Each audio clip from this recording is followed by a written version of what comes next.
So Justin, thanks for joining me today, mate. No, thanks for having me, Tony. I appreciate it. So, mate, for the listeners out there that don't know your story, I mean, I've sort of known you for a long time, but even myself, Justin, I would love to hear how your journey's been in business and how you sort of started out and sort of what led you to where you are today in owning a fairly large organisation in the Wymap Group.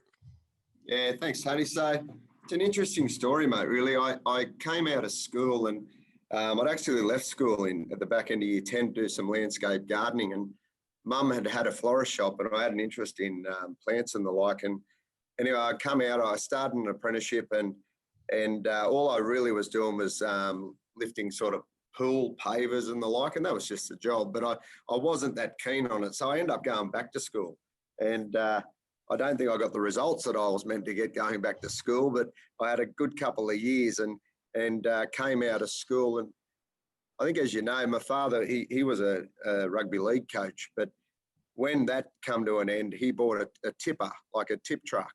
So we'd always had an interest in trucks, but I came out of school and a mate of his said, look, I'd like to give you an opportunity to put a truck into the airport. It was just trying to help him out. Like, Dad was driving the tipper and Dad sort of went, oh, no, not really. And they talked it through and we ended up buying a truck. And then I got my truck license on my 18th birthday and jumped straight into that truck, mate. And that's how I got the start in what I call aviation logistics. My focus, like yourself and your brother, who I know well, was rugby league. And that was my focus, what I wanted to do. So the work side of it was sort of secondary. And but I was working very hard. I got graded at Illawarra and would work sort of 10 to 12 hours a day, drive down to Wollongong, train, come home, sleep, and you'd be back into the truck at 5 a.m. So we did that for 12 months, but I was very fortunate, mate, that I was down at Qantas one day waiting for some freight, and a guy knocked on my door. His name was Joe Bailey, American guy. And I said, well, I'm 18 years of age, remember? And he goes, mate, he thought that was great. He says, would you like some more work? And you can imagine what I've said. No, not really. But I'm glad the sort of story doesn't end like that. But we got talking, and then we had a meeting with a company called Federal Express, and we come out of the meeting, and where I was working 12 hours a day, getting $200 a week, I come out and was going to work 6 hours a day and get $450 a week. Well, how long's this been going on for? And we got to buy him a brand new truck. But I think that's where the journey started, mate. And we'll talk it through a little bit more as we go on. But if I talk about FedEx, we got educated there. A guy that's been with me 23 years, and you know him as well, Peter Howie. And we didn't appreciate the education we're getting. Yep. And, if you look at, FedEx as a global logistics company and see what they've done since sort of way back then when we were 18, 19 years of age. I'm now 44. We've been working with FedEx every single day, bar a couple over that period. So, they've been a significant part of our journey. We do look at that business and sort of try and replicate where we can. And it's helped us, grow into the business we are currently at today. And what does that look like today, Justin, in terms of staff and trucks on the road and what have you?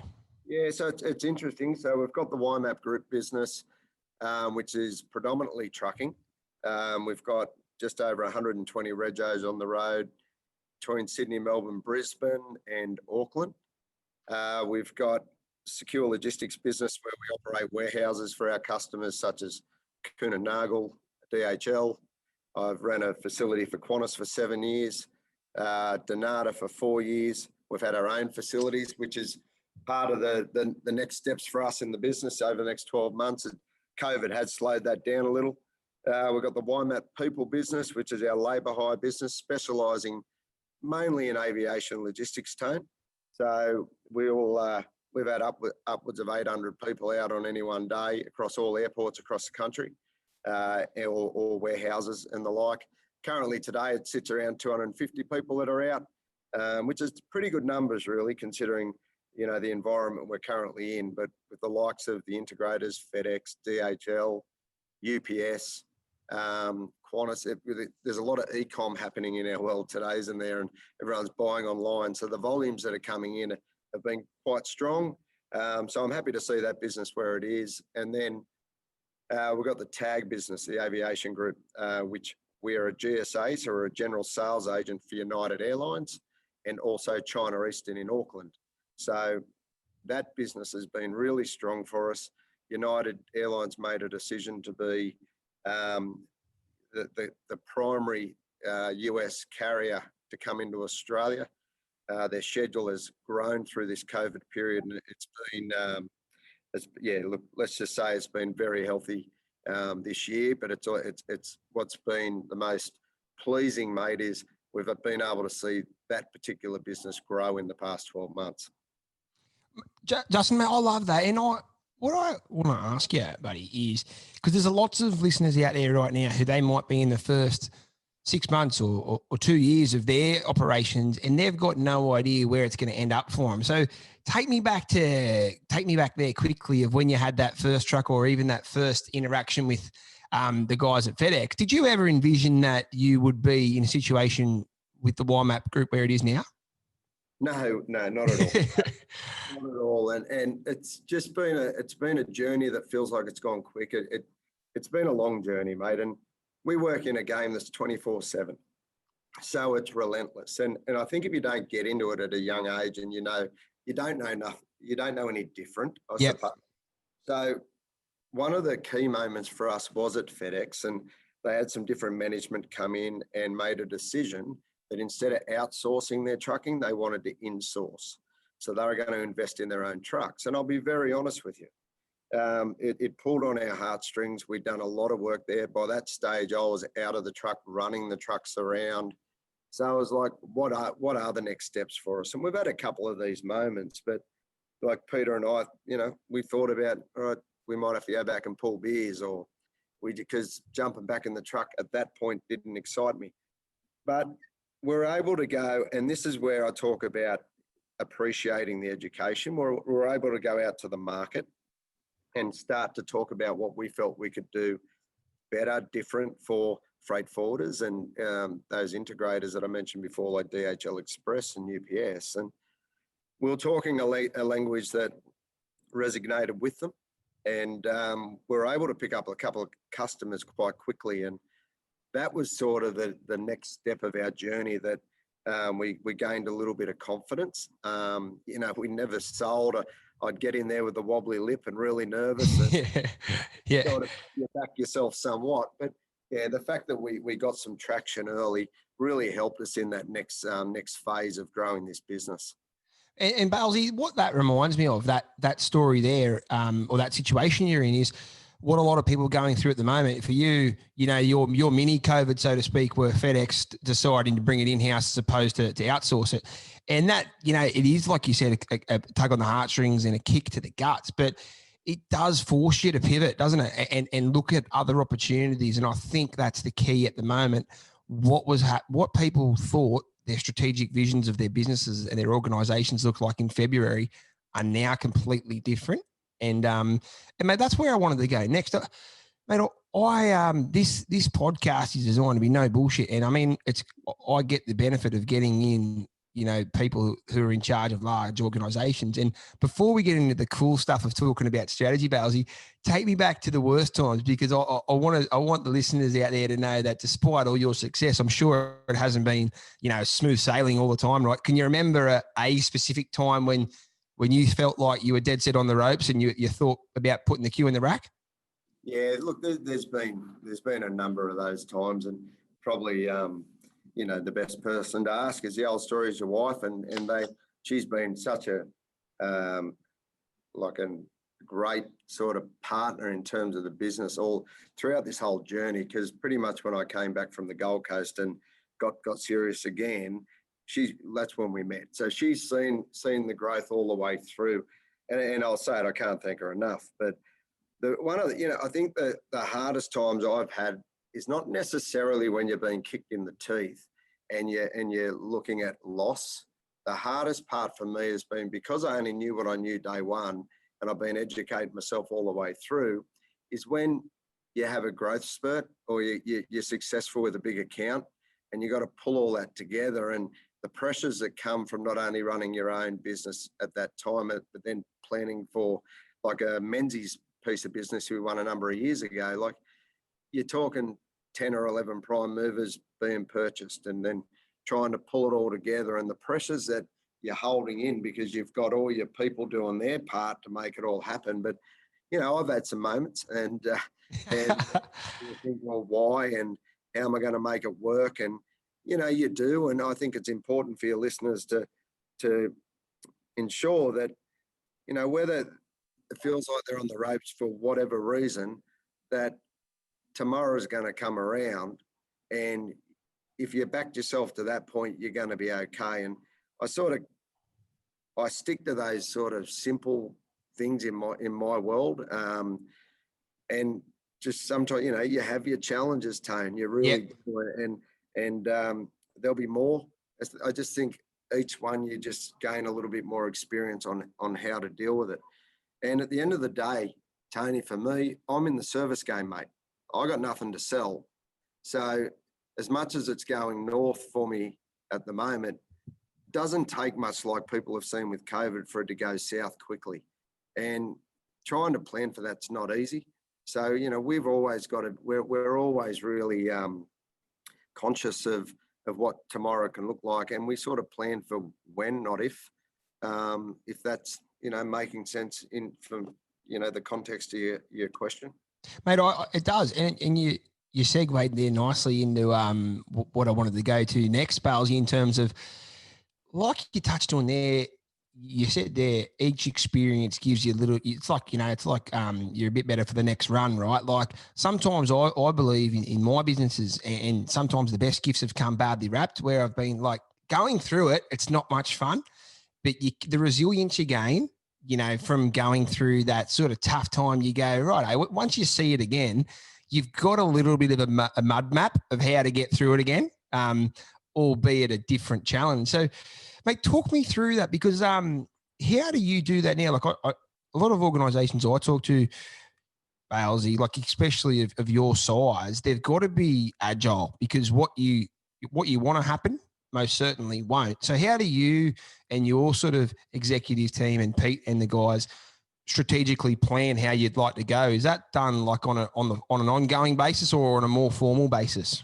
No, now these days it's more formal. Traditionally, I'd run a 3-year strategy that we always meet every quarter as a senior group and just see how we are tracking. Because what happens in our world is, in logistics, different opportunities sort of present themselves quite often. Different challenges present themselves quite often, and we're always looking at our growth strategies and how we're going to achieve them. But last September, I sat the team down and I decided to put forward a 6-year plan. Yep. Now, that 6-year plan was in line with the new Western Sydney Airport that we all know is coming around in 2026. So my view was to talk to this group of people about some longevity and where they could see themselves in this growing business as time goes on. Make sure that we're focusing on our core products, and we added a couple of products to that, and one of those being interstate transport. And if I can just sort of go left a little bit, Tone, out of this whole COVID period, like the one positive that has come out of that is we've been able to set up our interstate network. There's been a lot of road freight, domestic road freight that's needed to move from port to port, as Sydney's been such a major hub for freighters coming into the country. So we've been able to, we adapted. It was on the agenda to make a reality over the next few years, but we've now got, somewhere around 14, sometimes more prime movers on the road every night. So that's been a real positive. But, again, going back to the strategy, it's about the products, it's about the people, the investment. We're big on continuing to invest in our equipment, our technology, and the warehousing will be a really important product in the business. So we're talking about that now. We feel there's going to be some change in our game in terms of the tier one logistics players that are in the market sort of moving more west And I want to make sure that I've got this business in a very strong position to be able to complement our customer. Our warehouse facilities here, so we can be ready for Western Sydney Airport, where between me and you, Tane, hopefully we're a genuine option for Western Sydney Airport to consider us to run their warehouse facility out there.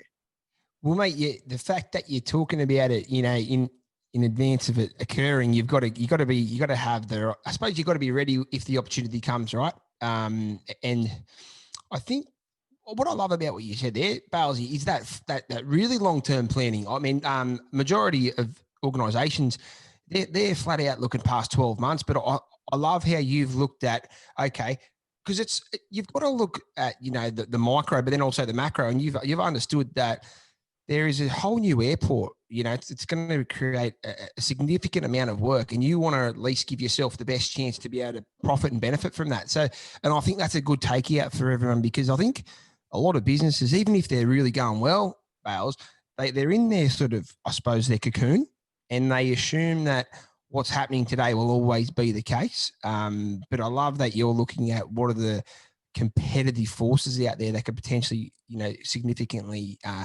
contribute and help you improve your business, which is unreal. I think, Dane, just to add to that, I mean, one of the things that like the areas of our business that we do well today, we've got to make sure we continue to do those well, but we've got to continue to add different products, what I call products, our service to our customer base, because it's really, really important that you're progressing in that space, that you're getting better. So to turn a product on tomorrow and think you're going to be great the next day, that's not practical. So if we're going to get serious about some of these different services we want to offer, we've got to start somewhere. And one of the downsides to that, one of the products was our sensitive movement. So we're moving a lot of bullion and gold off airports, so that they'd come in off planes, and I'd have these little armored vehicles go out to recover. Well, Now that there's no passenger flights coming in, that's had to take a back seat. So it's important that if we've got 9 products, that at least 4 or 5 of them are thriving. And if the other ones aren't going so well, that's okay. But the minute we lock ourselves into just being specialist in 1 or 2 areas, I think that's a little risky for a business like mine. And talk to me more about that, Balesy, because you've done that. You've obviously got segments within the Wymap Group, but then you've got organisations, so you've got the other businesses. So has that been part of your strategic planning to not only in one company have more than one product and several in your case? Do you do that across all your companies within the Wymap Group? Yeah, look, it's been an important part of my personal strategy, and I was taught this by one of my mentors in the early days, is it's really important to put a picket fence around your customer. So you can always have someone turn up and go, well, I can put a truck and a driver in for $5 cheaper. Yeah.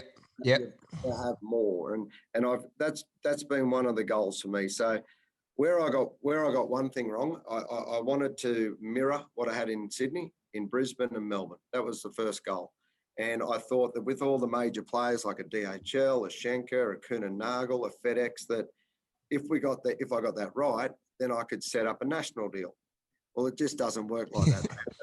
They have their own silos, their own P&Ls. So it didn't work. But we're still able to develop a business in those ports. It still operates today. But for me, it's about ensuring that we're a top tier choice for our customer that has a range of options, that if there's pressure being put on my business by a competitor, that the customer can sit back and go, well, yeah, but do you have labour hire? Do you have recruitment? Do you have a GSA business? Do you do warehousing? And that was definitely it was intentionally developed over a lot of years for us to be where we are today. And you know what, Balesy, like I've always seen that success when the company pushes out of the boundaries of its core business and into an adjacent space. So you're not trying to get into fashion, what have you. And what I've really seen work well, and it sounds like you've done it, is you've got that strong competitive position, right? You started off with that, but then you recognize, and what happens with that competitive position is more opportunities arrive, right? And you're in a position to reinvest at maybe a higher rate than your competitors and develop new products and services, which ultimately gives your existing clients more value, and then you can increase market share. So I love that cycle where you leverage off your existing strong market position. So it's, mate, I think you've sort of intentionally, unintentionally, it sounds like you're buddy moving in an awesome direction, mate. And what I wanted to ask you was next was about culture. Like, you've got hundreds of people working under the Wymap Group at any given stage. How do you sort of manage that to make sure that your people are coming to work and feel like they're in a safe space and they've got the energy and motivation to do their best work? How do you manage that sort of things, mate? Yeah, it's a great question, Tone. So one of the sort of the key pillars for us is culture. And we've thrived on saying that we have a great culture in this business from many, many years ago. And don't get me wrong, we do. But it's been very much a fun culture and good times, and, you know, having 50 tickets to every Dragons game, making sure that not only our own internal employees were going, but all of our customers, and everyone loved being with the Wymap boys. And that culture, that's great. But what happens with a growing business is you bring professional people into your business, which is important, that have got genuine skill sets to help you grow. But as that happens, you know, your culture can get a bit bouncy, and we've experienced that here. And, you know, as someone I've always driven the culture. You know, when I talk about the fun times, there's a time for that, but we are very, very professional in this business in terms of the way that we act and behave. And safety is such an important part of our culture, and it's on the forefront. We're very, very fortunate when I think we might have been the pick of a bad bunch, Tone, when Qantas come knocking on our door, but we won a contract that in this business we'll never forget. But they very much educated us on how important safety is. And when you've got a lot of people turning up for you every day, and one thing I'll say is we work with an upside down triangle. So I'm at the bottom of that. The most important thing is the people on the forefront that wear our brand, that go out every day and leave their family to get home to their family. And we say in here, work safe, home safe. That's the key to your culture these days. So the fun part is a small part these days. For us, it's all about ensuring that our people coming to work enjoy coming to work, and you don't always get that right, but they are coming to a place where they know that they're going to be well looked after, safe, and we can get them home to their families every night. Mate, I love it. I always get gold for myself out of this, and that reverse triangle where you sit at the bottom of that, and that's your job, mate. That's bloody brilliant. I love it. Yeah, I mean, and that's the reality. So what sits above me is a senior management team, and the management team above them, and then the guys on the forefront. And I'm very, very quick to tell my senior management team that we don't get the top bit right, you don't have a job. Yeah. And that's the reality in the work we do. And let alone, because typically where your management comes from is they're being your stars that are in the top line, so they get an opportunity down the next line. So, you know, I'm big on it. I learned it a long time ago, and it's really it's a big part of this business is the way that the people on the front line go out and perform every day, and make sure that we thank them. And, you know, thank yous and pleases go a long way, don't they? Mate, absolutely. That's something I'll be using for a long time. Like, Balesy, what about this, right? So a lot of listeners out there, and I'm really keen to find out how you manage this, right? I talk about this with my clients. You know, are you a business operator or you're a business owner? And the distinction is a business operator, they've essentially bought themselves a job, right? They're in there all day. It doesn't operate without them, right? How do you and when did you decide to separate yourself and go, okay, for this thing to scale, I need to get out of that low hourly rate work and be more strategic? And when did you sort of make that distinction? So for me, Tony, that's been and it still is. I mean, you could ask, you know, like a Peter in the business or a couple of people. That's been a big challenge of mine. Look, I'm definitely doing it now. At the age of 40, I'll tell you one thing. When I turned 40, I said to some people around me, I need to get out of what we call ops. So that's that day-to-day active, moving, it's robust, it doesn't stop, into more strategic into this business. Now, talk's cheap. So Yeah. when it's yours and it's your baby and you've grown it for so long, and the amount, the effort, the time, the hours that go into it, it's not an easy transition, and it's still not today. There's a lot, like, we travel a lot in this business. You know, we've been developing ports for the last 10 years. Auckland's been our latest, and that, you know, that they've really welcomed us to that market. We're reasonably lean. So, you know, we find ourselves sort of still in the business every day, but I run with an advisory board that's been with me for 6 years. So it allows me to wear a board hat in that room and sort of work with the senior management team. It's a tricky one, Tony, because like this business, it requires a lot of effort, and we do step up above it, and I do work on it strategically. And my key focus for me is customer. So I spend a lot of time trying to ensure we're networking right, building the right relationships, continuing to get those opportunities coming at us. But you know, we haven't nailed that. It's definitely something we're going to continue to improve in that area. But yeah, I'm not going to sit here and tell you that I'm great at that part just yet, because you do find yourself diving in. You know, quite a lot. You know what though? I don't think it's a 100% versus 0%. I found a lot of, especially owners like yourself, where they've been there since day dot, and it is a baby. I don't think it's a bad thing about having a component of your day or week in operations, because that's where, you know, you've probably got a lot to add there, and what could take you 5 minutes might take someone 3 days, right? So I think there's that balance of going, okay, well, I need to, you know, it's handy for me to spend some time in operations, but I need to spend X amount of time in strategy to make sure this business continues to grow at the rate that I want it and need it to. So, Balesy, mate, I'm not going to hold you up for too long. I know you're running a pretty big business there, mate. So I don't want to chew up too much of your time. I just had 2 more questions. First one was, if you were mentoring someone out there right now who were thinking about starting a business, and they were coming to you for some advice, what do you think the 3 things you would say to them would be to give them a few tips to get them along to their journey? Look, 3 tips. I'll give you 3 key words. Yeah. Patience.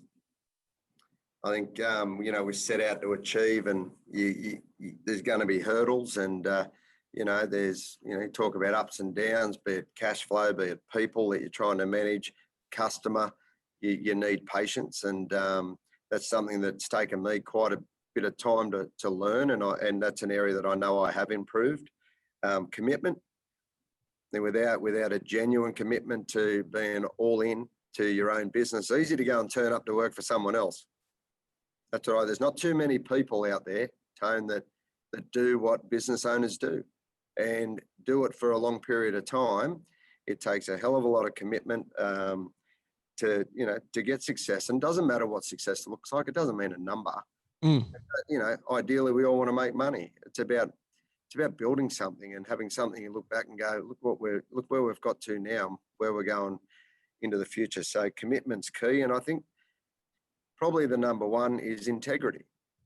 So if you think you're going into business and you want to be in business for a long time, it's so important that your reputation amongst your customer base, amongst your staff, is really integral to the business, and they can trust you. And that's something we've done very well in this business here. You know, again, operationally, you don't get it right, but we never say we can do something if we can't, and we're always very, very honest with my customer base. And people know from me, if you step out of line in that space, it's not going to be a good result for them. So integrity is key. And I think I'll add one more.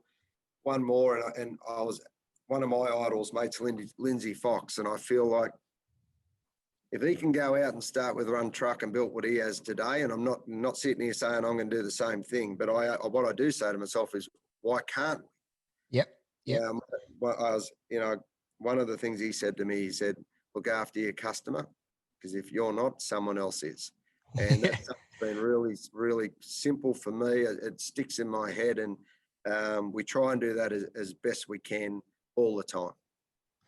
Brilliant, brilliant, absolute gold, mate. I always promise the listeners that my job is to go out there and find the gold and pass it on. And there's been plenty here, Balsy. So, mate, to cap off, right, the last question I ask all my guests is, what would have to happen in the next 10 years to feel like you have really nailed this next decade from a business perspective? I know you've got the Western Sydney expectations, which you've answered part of it, but have you sort of thought that far ahead? Oh, I mean, no, but to answer the question, I mean, the 6-year strategy is a strategy. That's a company strategy that you need buy-in from your people. For me to look back, I want to continue to build the business. And I just mentioned it before.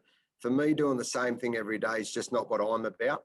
I like difference. I like creating new solutions. I like seeing our industry doing things differently, which we very much take the lead on. I'm not going to go into detail on what we do, but we've been able to create different services as such that have made a significant impact to our industry. I suppose the key thing for me, I'm 44. I like a good time, Tony, as you know. Yeah. It's to ensure, it's always been family first in this business. And we talk about family, work, fun, because I feel, and I say to my people, if you don't get the family bit right, and you don't get the work bit right, you don't have as much fun. So for me, it's about ensuring that my family is at the absolute priority of my life, my health. And that's sort of going into a phase of my life where if I'm 10 years down the line, I want to make sure that my health's in a good spot. And importantly, I want to be as loyal as I possibly can to the people that have been loyal to me. So as we go down the next 10 years, I want to ensure that we're in a position to continue to create employment or continue employment for many people. I think we've got an opportunity. As I said to you before, we've employed upwards of 800 people, and I don't worry about those sort of statistics. But what I do know is every week when I approve the payroll, there's a lot of people that I'm supporting to pay for their commitments. And, we've got some great people that have been with us a long time, and it's really important that those people are well looked after as best we can. And mate, if I can look back in 10 years' time and still see a lot of those faces that have helped me build a business, I think that'd make me very happy.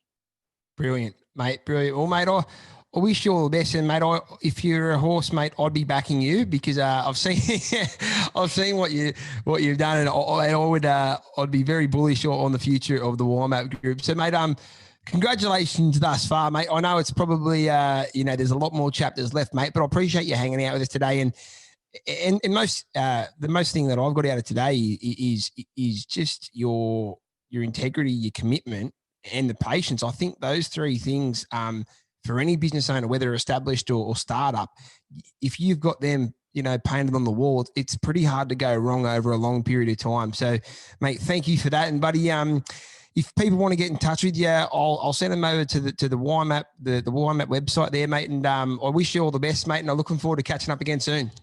Yeah, thanks, Tony. Look, I appreciate you reaching out, give me this opportunity. My first podcast. So thanks again, mate. Take care. Mate, appreciate it, buddy.